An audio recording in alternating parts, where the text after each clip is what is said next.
You're listening to Let's Talk a Little Shop with me, Stephanie Beringhaley, your professional podcasting resource for staying on trend and connecting you to the news that matters in the retail world. Let's talk a little shop. Hello and welcome to another episode of Let's Talk a Little Shop. I'm your host, Stephanie Beringhaley, and joining me today is not just the co-president of Kole Imports and Closeouts, but also a good friend and just an overall awesome human being. Please welcome Danny Kole.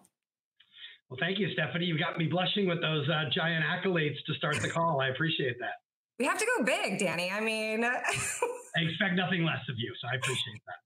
So for all of our listeners, I did give Danny a really hard time because usually when I see him and his beautiful team at all of our events, they have these amazing, vibrant colored shirts. And today he decided, the one day that I was going to match him with orange, he decided to wear black. So Danny, I'm coming for you.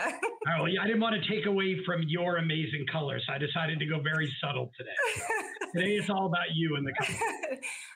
Contraire. It's a day about you, and we're going to dive into it. So for our listeners, I think what I want to start with is you've got an incredible story, and the story includes probably about a high school kid who had a dream and just decided to do it. So why don't you walk us through the story of Danny Kole and how Kole Imports and Closeouts came to be?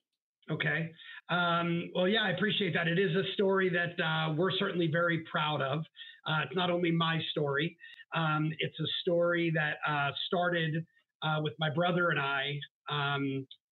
My brother Rob, who's a little bit older than I am, a few years older, but I was in high school. I was actually 14 when things started.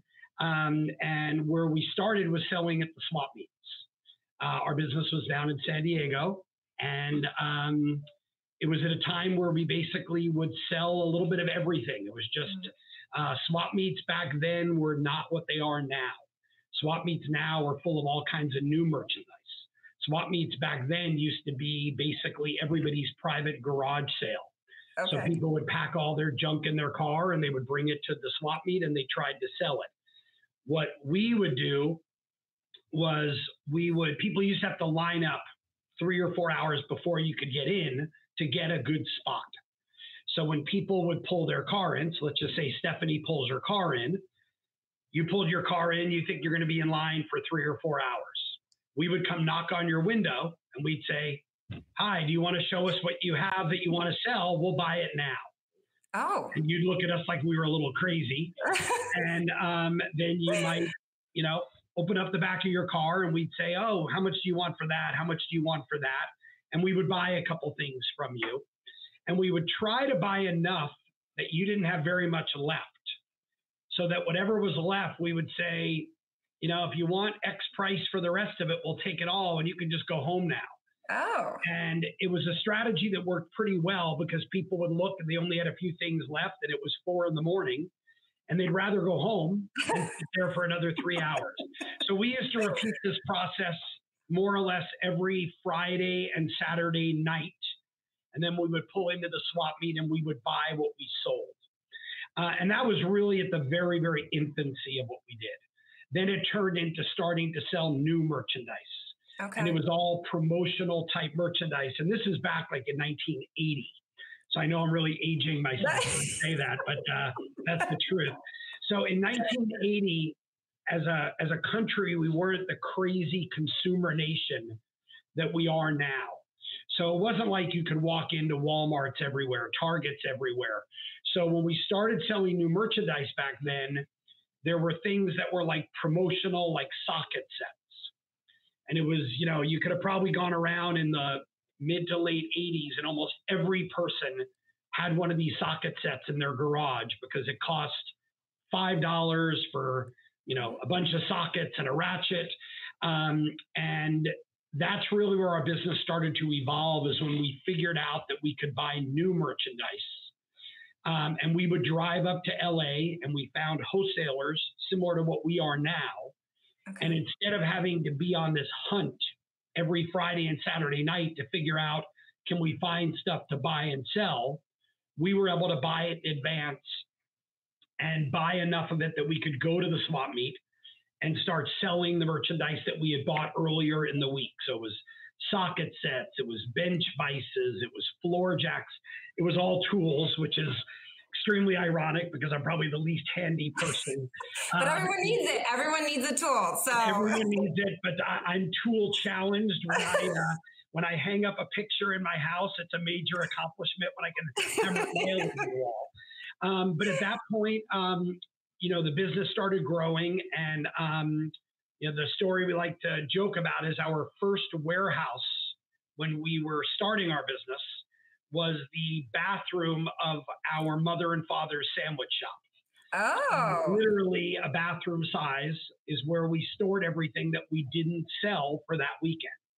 Now we're in a 200,000 square foot warehouse. That's kind of a good snapshot of where we started and where we've come to. And our business evolved a lot over the years.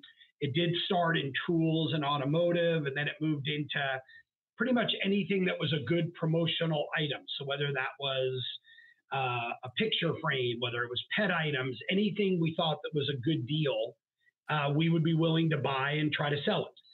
And then we got to a point where, if I'm jumping ahead too much, feel free to stop me. No, you're good. As our business evolved, we started going to trade shows. We started going to the ASD trade show. There were a couple other shows we went to, and we had all kinds of merchandise. It was a little bit of everything. It was a booth that was a mishmash. There might be socket sets. There might be kitchen items. There literally might be machetes. It was just a weird mix of merchandise.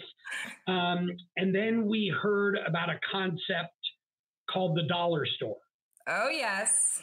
And people kept coming over and saying, do you have stuff for dollar stores? And we didn't really understand what it was. Nobody did because it was so new. And so then what we did was we went to the people we were buying from, and maybe we were selling 10 screwdrivers on a cart. Mm-hmm. We said to them, how much would it cost just to put 2 screwdrivers on a cart? So maybe they said 40 cents. We said, okay, well, if we buy it for 40, we can sell it for 55. People can sell it for $1. So we created 30 items that could sell for $1 retail. And we went to the next ASD show. This is a long time ago. And we put up a little paper sign that said 99-cent store items. Brilliant. And it was really like, I always say it was kind of like the Kevin Costner Field of Dreams moment, build it and they will come during the baseball movie. Oh, yeah.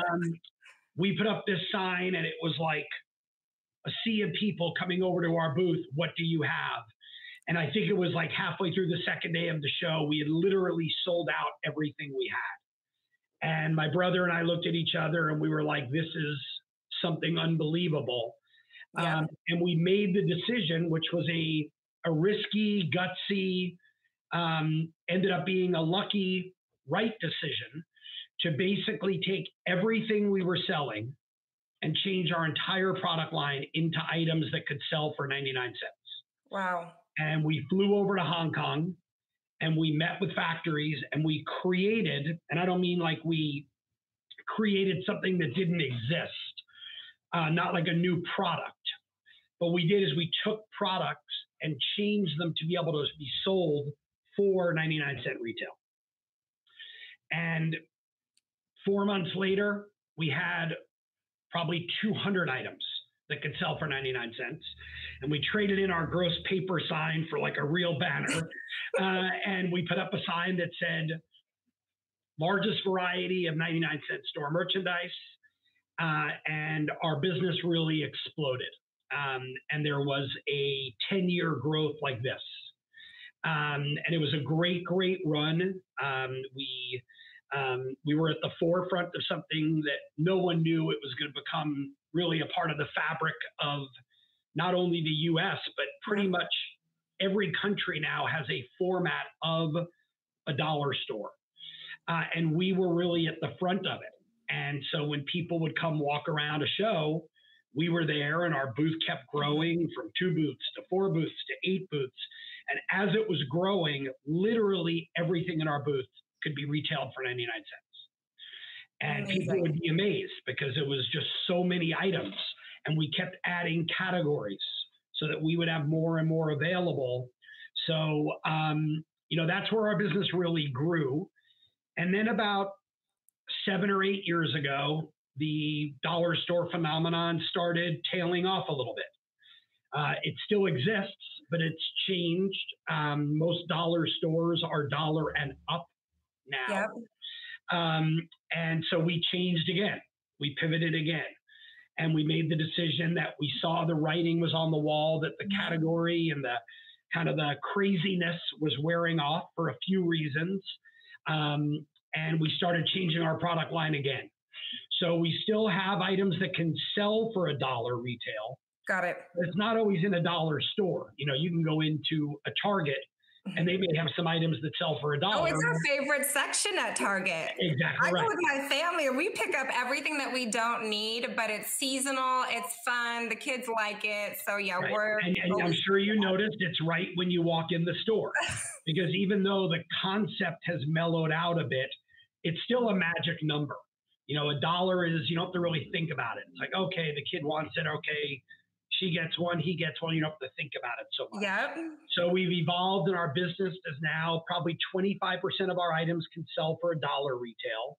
Okay. And our real, bread and butter is $20 retail and under, using the same formula we've always used, which is if something's a good deal, if it's not too far off the beaten path in terms of usability, if it's something that most people don't know what it is, we're not going to sell it. Yeah.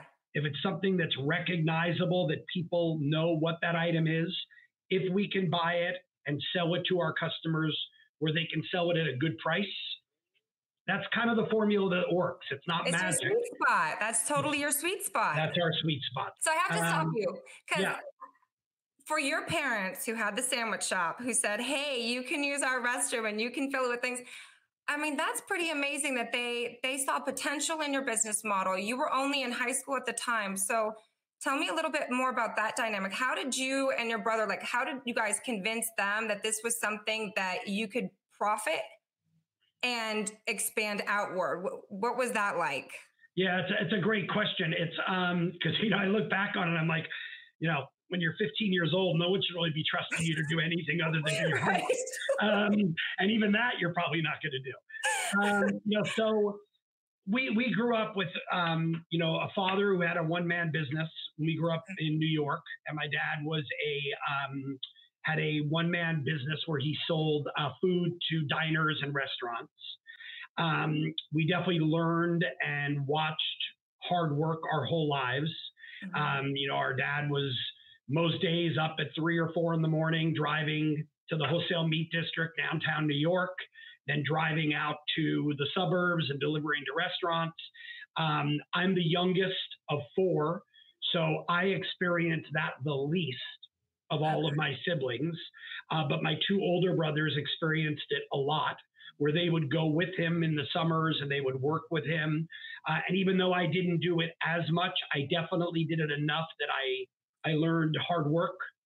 I learned the value of building relationships and really treating your customers like your partners versus someone that you just want to make money on. Because I think that partnership where we watched our dad interact with his customers, he wasn't just a guy delivering stuff. He was a part of what they did. And so we learned that. Getting our parents convinced, it almost didn't really happen that way. Okay. Getting to use the bathroom as our warehouse was easy. That was like, can we put some stuff in there? Sure, no problem. But there was a moment where the business had shown enough promise that our parents sold their sandwich shop and joined the business. Oh, amazing. So, I don't know that we convinced them as much as they saw what was happening. We worked really hard. We still work really hard. But at the beginning, of any business, you work crazy hard if you want to succeed. And we did that. And I think they saw very quickly, that we went from, we really went from selling at one swap meet to very quickly being at one swap meet, but having 3 different locations within that swap meet. So you can really call that an example of how a giant shopping mall might have 3 Foot Lockers in it. Yeah. Because the malls are so big.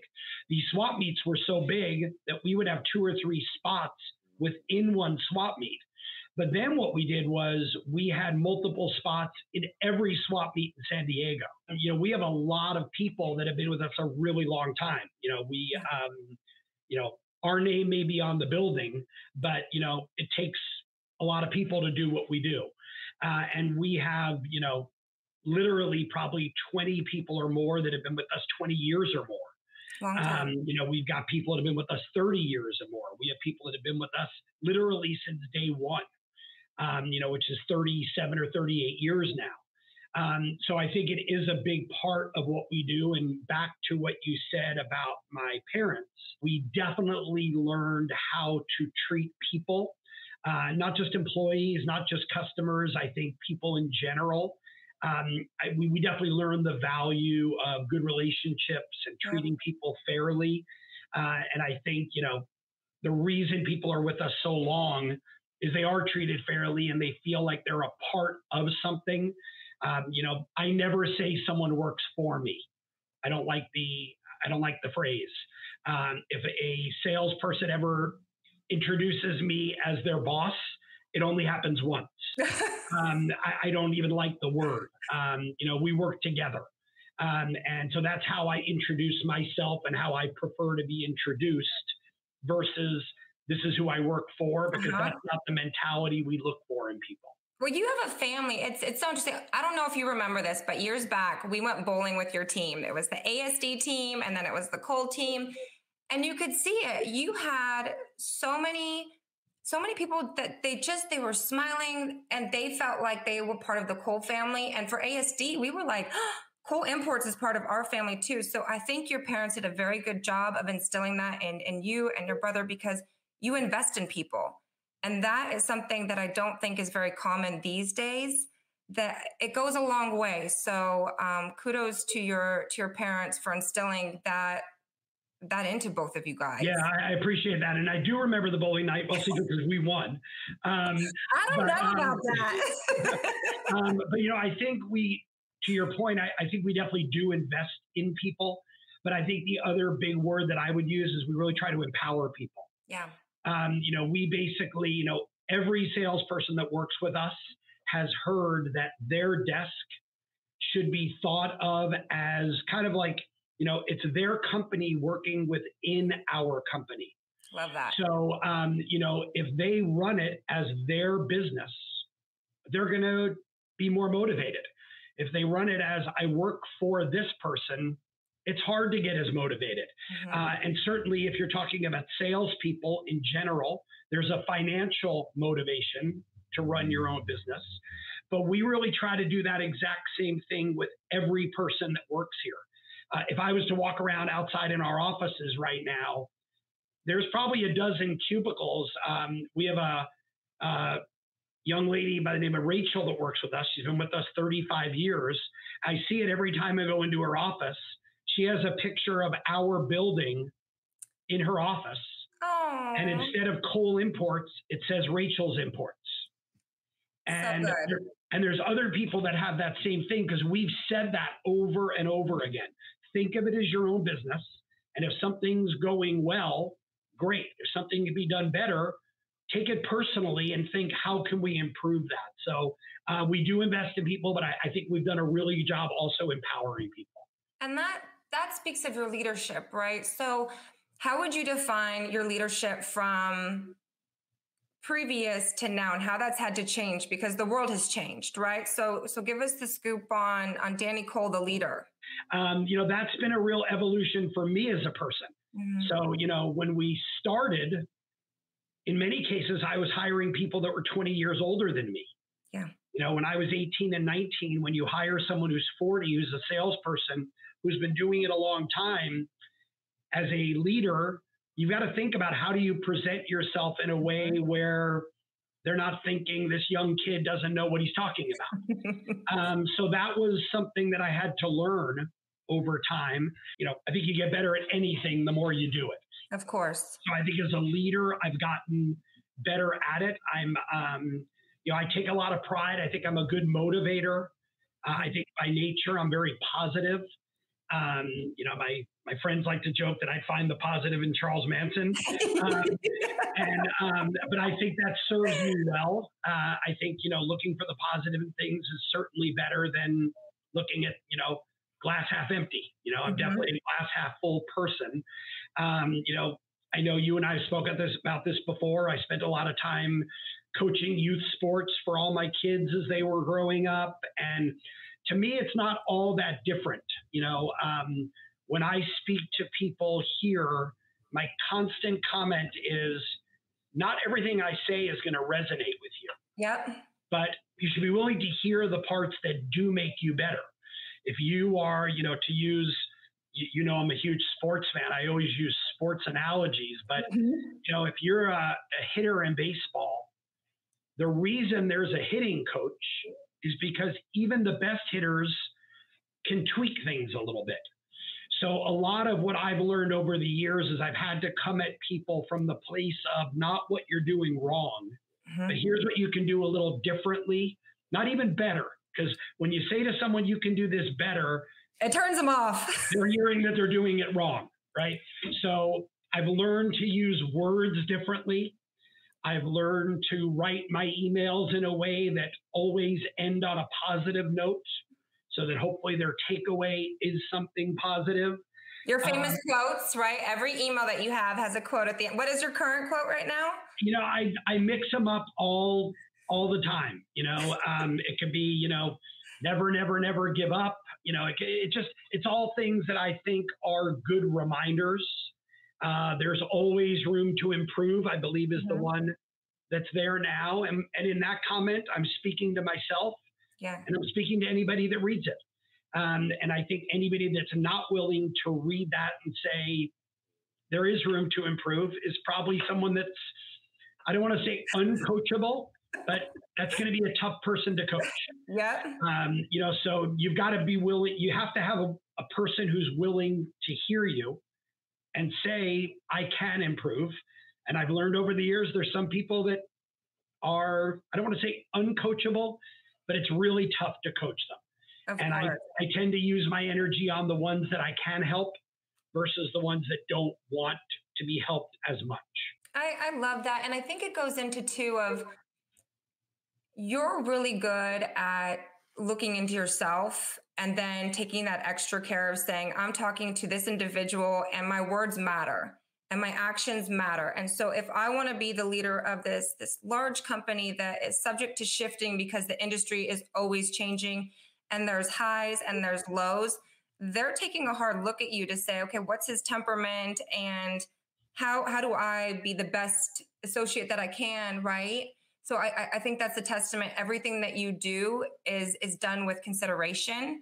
And that's great to see in the business like this. I kind of feel like, the audience is always watching, the audience is always listening, so the way I carry myself, whether that be how early I start my day Yeah. or how quickly I answer a text that's important at off hours, or, not wanting to walk off the show floor until almost everybody else has left the show floor because you know what? We invested a lot of time and energy to be there. I don't need to necessarily run out of the building to get back to my hotel. I'd rather stand in the booth a little bit longer and maybe Yeah. one more person walks by that I have a good conversation with. And I think the people that work with us continue to notice that. And, my biggest hope is that rubs off on them in all areas of their life. As I said, I was lucky enough to have parents that were great role models. Yeah. Not everybody has that. And I'm not trying to be a parent to people that work for us, but I think if you can be a good example, you're a great example of incredible energy. You're always positive. You're always energetic. Oh, That's a thank great you. thing, right? Now, you gave me a compliment to start. That's a great thing. But that's a great thing to show people. I'm sure your coworkers feed off of that, right? So you're not trying to be a parent. You're just showing them that, hey, good energy and positivity is going to be a good thing for you. So that's really where I try to come from with my actions. And something that you and I had spoken about this not too long ago. We were talking about grit, building grit. And I told you that I was going to be a horrible mother and send both my kids to camp for the first time where there's no electronics. And I said, I want you to scrape your knee and have paint on you and like dirt in your hair, because I need them to know that they can problem solve. They can push past like their tiredness, and that they could have a really good time. And as you say, like empower themselves. So you've been around for 38 years in your business. That takes a lot of grit. You had to do it when you were a teenager and kind of go through all of that. As a leader, how does that look for your team? All these challenges and stuff, how do you empower them, but also say that I need you to have some grit so that we can have longevity? Another sports analogy that you always hear is you can't teach heart. True. You can have the greatest player in the world, but you can't teach heart. And all of my siblings are definitely, attitude reflects leadership. The leadership we grew up with was hardworking parents. My two brothers, my sister, all of us are really hard workers. And we all definitely have grit. I went from starting this business in high school directly into business, never went to college. And I live in a community that everybody likes to, at parties, talk about where they went to college. Where they partied. Right. And I used to actually be very insecure about it. I'd go to parties and it was kind of a weird feeling because I live in a community that a lot of people went to really good schools. So at one party, someone said, "Where'd you go to school?" I said, "I went to SMU. Oh. And they said, "Oh, in Texas." I said, "No, in San Diego, Swap Meet University." And to me, the swap meet was all about grit, because we had to get there at 4 a.m. and we literally had to sleep in the back of our van on top of boxes. That's where we slept when we finally could get an hour or two of sleep after we bought things. We used to drive up to Los Angeles to buy stuff, and we'd leave at 3 a.m. And that grit is something that is, in my opinion, really ingrained in me now. It's really no different how I'd say I live all aspects of my life. It's how I work. It's how I play. It's really how I do everything. I don't do anything from a perspective of like, yeah, I'll just kind of do this. Sporting events that I'm involved in, I'm going to work hard to be as good as I can be. I'm not going to just show up and be like, "Oh, I lost. That's okay." Right? I'm okay if I lose, but I want to work hard and feel like I put my best foot forward. All we can do in running our company and leading our company is be the best example that we can be. And you have it where it's not just you and your brother anymore, right? You've got other family that's really taking on key roles in the company. So that's got to make you feel good. But at the same time, do you have advice, or how does that look, having family now taking on the next or the future of Kole Imports and Closeouts? It's great. And it's not without challenges, because it's, when Rob and I started this company, my brother Rob and I started this company, every ounce of energy, blood, sweat went into building the business in every way we had to do it. Whether it was, it was plane flights all the time. It was working late at night all the time, up dark and early all the time. So the good fortune of the next generation is they didn't have to do that. That's right. That's the good news. The bad news is they didn't have to do that. So, what they've all heard when they've started working with us, and I'm happy to say, I don't think there's a person in our company that would say they don't work, that every new generation of Koles doesn't wear the Kole name and take it seriously. And they all heard that when they started, because they needed to hear, whether they realized it or not, everyone was going to be watching them. Rob and I took it seriously enough that we needed to make sure they 100% knew it. And the good news is, at this point, there's 4 in the next generation, 3 of my nephews and 1 of my sons. So all of them are constantly trying to come up with new ideas. How can we do better? new ideas and ways to continue to keep morale at a good point. We're a little bit of a hybrid company now in terms of our workforce. Mm-hmm. And when we all worked together every day for 35 years, it was easy to keep morale really high because we were all here joking around. With people not all here, that's a challenge. So they've been able to rise to the occasion there and leave their mark there. So, overall, it's been a good experience for us. Mm-hmm. And we've really focused on making it a good experience. We continue to make sure that if something's not being done the way that we think it makes sense to do it, they hear it.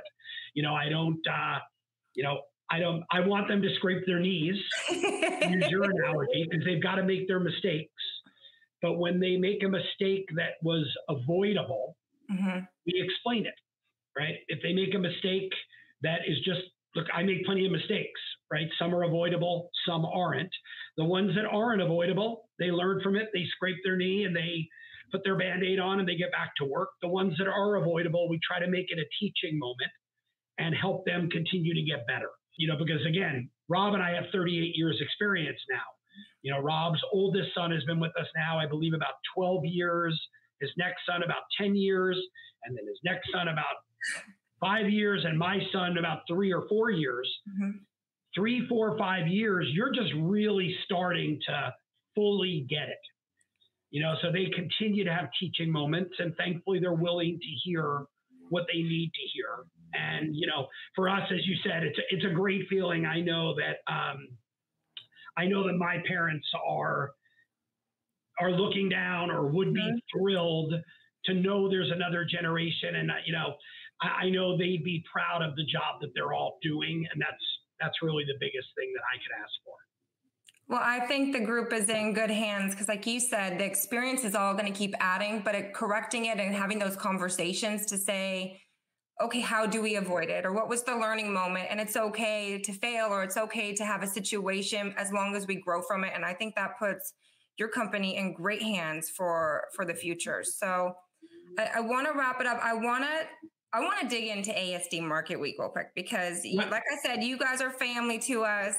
You've got an amazing booth, the most cheerful, happy salespeople that greet you in these great professional shirts. So what's trending, or what can buyers expect, especially buyers who have never maybe purchased from you? What can they expect in August in Las Vegas? Yeah, so you can expect bright shirts. I will promise you that. Again, I'm sorry to disappoint you wearing black today. But we take a lot of pride in the fact that we do everything in our booth to really stand out. Everything from how we set up our booth, to our banners, to what everybody's wearing, to the giveaways we do in our booth. And again, just to give a quick shout out to ASD, because really we've been doing the show for 36 years. Long time. And we started with one booth, and we have 38 booths now at the ASD show. And ASD is really to us no different than it is with our customers. We think of you guys as our partners, not someone that provides like a service for us. And I think you know that from all the conversations we've had over the years. And the great news is I know you think the same about us. Of which course. Is why it's been such a good working relationship. So in terms of what people can expect, from a Kole Import standpoint, we went from about 6 years ago being 99% imports, 1% closeouts. We're now 50% closeouts, 50% imports. Which is huge. So just so you know, Danny, everyone who's calling in, closeouts. Do you have closeouts? How much? And where should I start? So yes, so mark Kole Imports and closeouts onto your list to come to, because 50% is a huge number. That's a great number. Yeah, and that's been a fantastic shift for us in our business, because not only do we have our continuity items that customers like, but the closeouts are what really create the excitement. So to your question, that's a great segue of what people can expect. Our closeout buying is at an all-time high. We've received more in the last 60 days in closeouts. Okay. And that's going to continue for the next 30 days as we're heading into Vegas. than we had received over the previous 6 months. And it's really that we are buying deals aggressively, gearing up for ASD, because we recognize that it's a show that people come to buy. They don't come to look around. They don't, certainly some people do, but in general, it's a buying show where people make decisions. We've got some new categories we've added. We're really excited about. We continue to add to what we do. A year ago, we never did anything in apparel. We currently have some massive apparel deals that we're going to have at the show that we're super excited about. Good to know. Again, same formula as before. We're going to have, tennis shoes that are going to be able to retail for $10 that can be found at $29 in other stores. And that's our formula. So do we sell tennis shoes normally? No. If we could sell tennis shoes for $5 or $6 that can retail for $10 that are going to create excitement in people's stores, we're going to do it. So that's one of probably a dozen big apparel deals we're going to have. But really, we're trying to expand our categories across the board. Our inventory is at an all-time high. Okay. You see no stress in my face when I say that. It's by design. We have loaded up on merchandise because we realize if we have the right deals, people are going to be there and are going to make decisions on the spot. So bright colors, great deals, and a few surprises as well. Do we get to have a hat? Is there going to be a hat? You got to move that label. Oh, wait, let's see. There it is. That looks much better. And you know what I love about this? Your little tag that was on here, it says, take a group pic and tag. And that's such a good thing. So if any company has a cool giveaway, they can do something and then tag their social. But you keep it fun. You keep it interesting. I love a good hat. And you know what? And you wear it well. You look great in it. And you know what? This is, 38 years, if it wasn't still fun, we wouldn't be doing it. You have to have fun. Doing it as well. We're doing it as well as we are because we really are passionate and we enjoy what we do. So to anybody else doing whatever you're doing, make sure you're having fun. That's right. And Danny, thank you so much for taking the time to join us today. I can't wait to see you in Vegas. And for anyone who has never had the experience of shopping Kole Imports, you have to go because that's 36 years of experience just on the trade show floor where they can guide you to make the right purchases for your store and answer questions that maybe you don't know or you're just not certain about the market. So make sure you see them. And then Danny, I'll see you in Vegas soon. But thank you so much for joining today. You got it. Thank you, Stephanie. Always good to see you. Thanks for listening to Let's Talk a Little Shop. For more episodes, be sure to subscribe to this podcast in iTunes, Google Play, Amazon, or Spotify. And you can help us grow our reach by simply giving us a like, share with friends, comment, and of course, we love positive ratings. Till next time, stay on trend.